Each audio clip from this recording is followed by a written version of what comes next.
Hi, I'm Dana Obleman, creator of the Sleep Sense program. This week's question comes from Cassandra, who writes, "My 3-year-old won't go to bed unless I'm the one who does it. She screams if her dad or grandma try. What can I do?"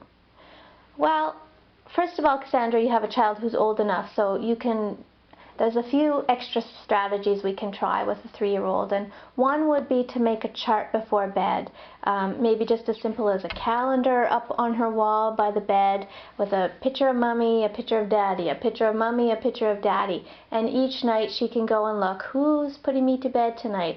And you really do need to alternate, so one night it's you, the next night it's dad, and so on, because you really do want her to know that the rules are the same no matter who puts her to bed.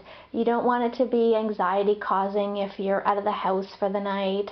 You might like to go away at some point. It would be great if grandma could do it. So you do want her to feel comfortable enough with other people putting her to bed. You haven't said exactly what you do once she's in bed, but I'm going to assume that she falls asleep with you. I'm guessing she falls asleep with you in the room, or maybe it's just as simple as she just wants you to do the bath and the jammies and stories, and she won't let anyone else do. So first start with the chart, you dad, and then you could also do a reward system, again, very simple because she's only 3, and it really does help to write these things down. I mean, it's something visual that the child can look at, even though they can't actually read it, but it's just helpful to have it written down. So very simple, something like,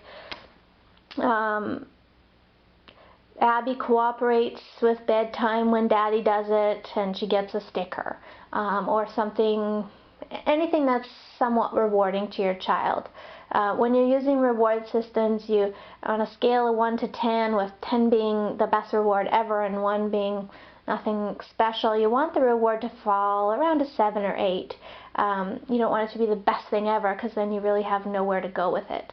But it should be rewarding enough that it would be motivation for her to cooperate. Or you could do the steps of the routine. For every step she got a sticker, so if she was cooperating in the bath with Dad, she got a sticker. If she was cooperating through jammy time with Dad, she got a sticker. Through stories, a sticker. That can just be a nice positive way to spin it, so that it's something to look forward to, something to work towards, and kind of make Dad a bit more fun as far as bedtime goes. And if she put up some protests when it's Dad's night, you really shouldn't let that sway you. I mean, toddlers are sort of like night watchmen. They go around testing all the doors, but they don't really want them to open. So if she puts up a fuss because it's Dad and you give into it, then that sort of sends her the message that she's the one in control of this, and it's actually a fairly scary place for a toddler to be, because they're really not the ones that should be in control. You should be in control. So if she resists, you've got to persevere through it regardless. So if it's Dad's night, it's Dad's night. I mean, you can give choice in other ways. Maybe you lay out 2 sets of pajamas and she can pick which one she wants.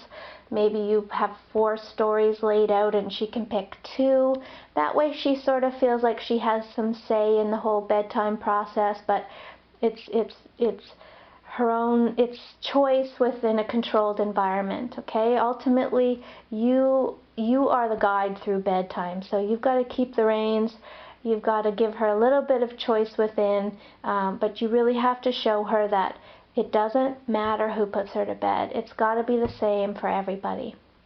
Okay, so good luck with that, Cassandra. Thank you for your question. Sleep well.